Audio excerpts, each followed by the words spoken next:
kullu ma yuntafa'u bihi, semua yang mendatangkan manfaat, bukan manfaat materialis, bukan manfaat kebendaan dunia, manfaat untuk akhirat kita, maka itulah rezeki.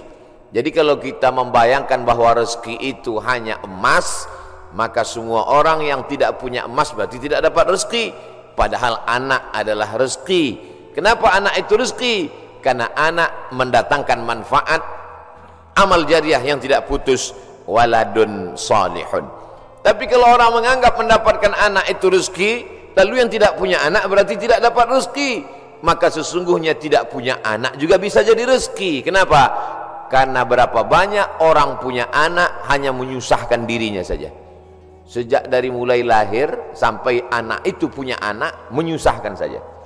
Maka dia tidak menjadi rezeki, karena tidak mendatangkan manfaat. Dia justru menjadi laknat. Na'udzubillah. Ini semua diluruskan pemahaman kita tentang rezeki. Yang meluruskan itu adalah Allah. Dikirimnya Nabi yang dia pilih, Nabi Muhammad SAW, supaya kita faham, jangan sampai salah. Kalau sudah salah faham, akhirnya salah ngomong, salah cara berpikir, salah pandang, salah bicara, salah berbuat. Yang paling mengerikan adalah salah sangka kepada Allah Subhanahu wa ta'ala. Banyak orang sudah hijrah tapi pemahamannya tidak betul, akhirnya dia suudzon kepada Allah. Saya sudah hijrah dari riba kepada syariah, hijrah dari perbuatan maksiat kepada taat, hijrah dari luar masjid ke dalam masjid. Tapi kenapa Allah tidak merubah rezeki saya? Mengapa Allah tidak memperbaiki rezeki saya? Itu bukan ungkapan Abdul Somad, itu ungkapan jamaah yang curhat melalui komen-komen, melalui pertanyaan di kertas. Biasanya jamaah di tulisan lebih berani daripada langsung. Saya baca tuh di komen-komen itu. Kenapa Allah tidak mengubah rezeki saya? Allah sudah merubah rezekimu, tapi cara pandangmu tentang rezeki itulah yang belum berubah. Kalau kita sudah merubah cara pandang kita, maka insya Allah segala yang kita terima itu adalah rezeki. Makanya orang-orang soleh itu ketika tampaknya dia nampaknya secara kasat mata, secara zahir kita lihat dia sepertinya kena musibah. Tapi justru ketika menerima itu dia berkata alhamdulillah. Kenapa? Sakit dia, dengan sakit itu keluar dari mulutnya alhamdulillah. Kok begitu Ustaz?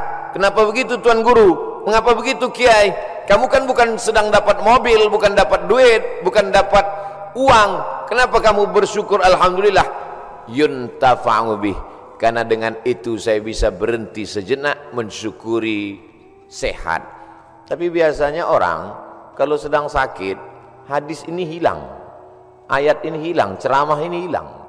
Bahkan bukan yang mendengar subuh ini, yang ceramah pun hilang isi ceramahnya. Karena ceramah itu bisa hilang, itulah maka direkam dengan 3 kamera subuh ini. Ini rekaman ceramah ini bukan untuk jamaah, ini untuk yang ceramah. Supaya kalau nanti datang sesuatu yang tidak menyenangkan bagimu, hai Abdul Somad, kau supaya ingat bahwa itu pun sebenarnya rezeki. Kenapa? Yuntafa'u bih. Jadi keywordnya, kata kuncinya adalah bermanfaat dia atau tidak. Bukan pada bendanya, bukan pada materinya, tapi pada non materinya, immaterinya, bermanfaat atau tidak. Air minum yang ada di depan saya ini tidak selamanya menjadi rezeki kalau dia tidak bermanfaat. Tapi bagaimana kita tahu dia bermanfaat atau tidak kalau tidak kita minum? Itu kan alasan Ustadz karena mau minum aja. Saudara yang dimuliakan Allah Subhanahu wa ta'ala, ada yang menyebabkan manusia ini menjadi tidak bersyukur. Di antaranya adalah karena dia tidak melihat sesuatu itu dari hakikatnya, hak kebenarannya. Mengapa dia mesti ada? Kalau dia lihat itu pada hakikatnya, maka dia akan bersyukur kepada Allah Subhanahu wa ta'ala. Musuh-musuh itu, haters, buzzer, itu pun juga adalah rezeki. Itu cara mengobati hati yang terlalu sakit kalau dibully orang. Kenapa? Karena dengan adanya dia, manusia menjadi sadar. Orang-orang yang terhormat dimuliakan.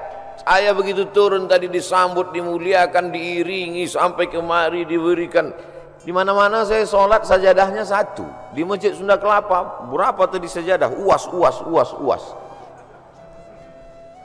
Dihormati, dimuliakan. Itu kalau sering-sering begitu bisa jadi takjub, bisa jadi ujub.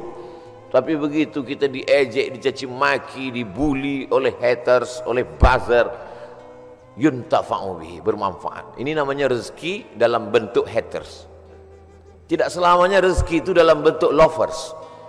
Jadi nanti buat judul kajian khusus untuk generasi milenial, rezeki between haters and lovers. Anak-anak muda itu judulnya, walaupun isinya itu juga. Cuman anak muda itu suka casingnya yang wow gitu, yang luar biasa. Nah, yang pertama pembahasannya adalah mesti paham secara istilah, secara bahasa apa itu rezeki.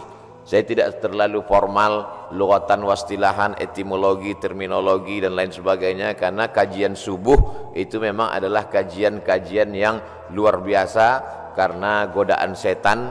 Tapi kalau ada jamaah yang tertidur, kita tidak juga bisa salahkan karena dia sedang dapat rezeki. Karena tidur itu juga rezeki. Karena kata kuncinya adalah ma yuntafa'u bihi, bermanfaat, maka tidur juga mendatangkan manfaat. Ini jawaban untuk jamaah yang suka tertidur kalau melihat wajah ustaz. Dia kena penyakit insomnia, tidak bisa tidur. Bolak-balik makan obat, tidak bisa tidur. Tapi begitu khotib naik mimbar, langsung tertidur. Itu juga merupakan manfaat. Kenapa? Karena dengan tidur itulah kita. Saya terus terang menahan makan bisa, menahan minum bisa. Tapi kalau tidak tidur, makanya saya selalu minta istirahat. Kalau saya ceramah di perjalanan panjang, tolong siapkan panitia agak sejam saya tidur dulu. Karena kalau tidak tidur, nanti takut salah ngomong, salah bicara, salah pandang. Yang terhormat Bapak RT, padahal dia lurah, tentu dia tersinggung. Nah, karena salah pandang. Saudaraku yang dimuliakan Allah Subhanahu wa taala, pembahasan pertama adalah bagaimana kita mengerti hakikat sesuatu. Lalu kemudian yang kedua, barulah kita masuk bagaimana Allah taala menjamin rezeki. A'udzubillahi minasyaitonirrajim. Wa ma min dabbatin fil ardi illa 'ala Allahi rizquha. Semua yang melata di atas muka bumi Allah ini dijamin rezekinya. Semua yang melata, semua yang bergerak. Setelah diteliti oleh para ulama, dabbah artinya binatang. Selalu diterjemahkan dabbah, dabbatul ardi. Binatang yang berjalan di atas muka bumi ini dijamin Allah Ta'ala rezekinya. Kenapa disebutkan binatang? Kenapa tidak disebut wa ma min insanin, wa ma min nasin? Tidak ada manusia yang tidak dijamin rezekinya. Digunakan kata yang paling rendah, paling hina, paling kotor, binatang. Kalau binatang saja dijamin rezekinya, apalagi yang mulia. Karramna bani Adam ala katsirin minal khalqi wa faddalnahum tafdila. Di antara semua makhluk ini manusia yang paling mulia. Khalaqnal insana fi ahsani taqwim. Dari bentuk susunan fisiknya paling sempurna, dari bentuk keseimbangan antara akal dengan nafsunya juga sempurna. Ada yang satu ini nafsu aja, tak ada akal, binatang. Ada yang satu ini akal saja, tak ada nafsu, malaikat.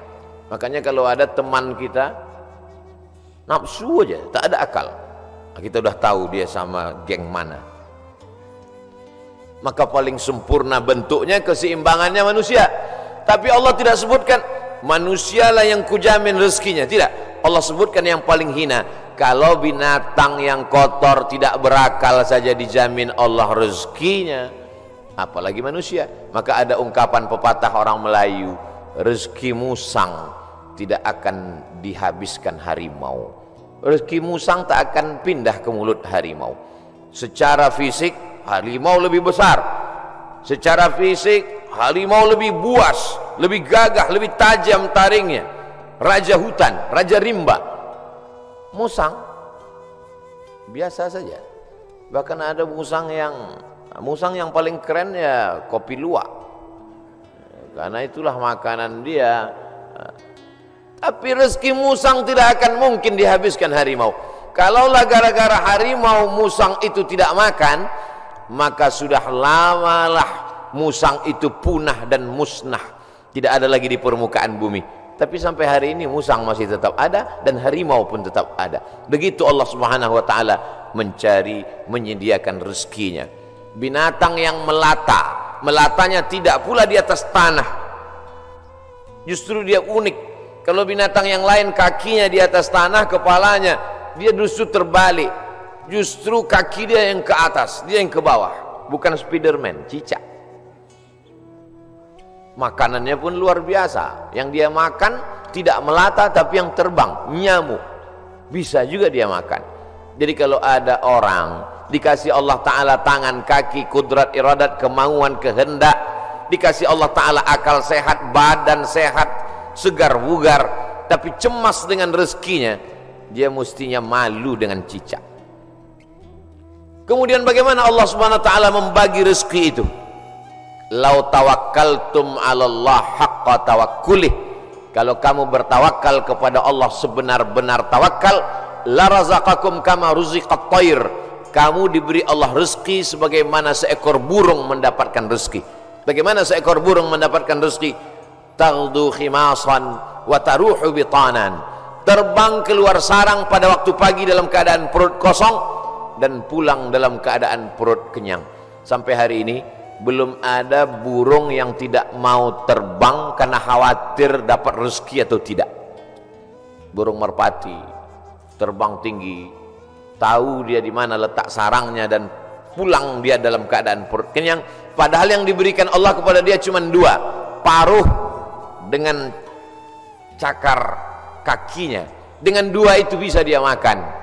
Uniknya burung-burung ini adalah makanannya berada di dalam air, dia di atas udara, lalu kemudian dia hanya sebentar saja memantau, masuk dia ke dalam dan bisa diangkat kembali. Kalau tidak percaya pada isi ceramah saya ini, sering-sering nonton film yang isinya binatang aja, tentang flora dan fauna.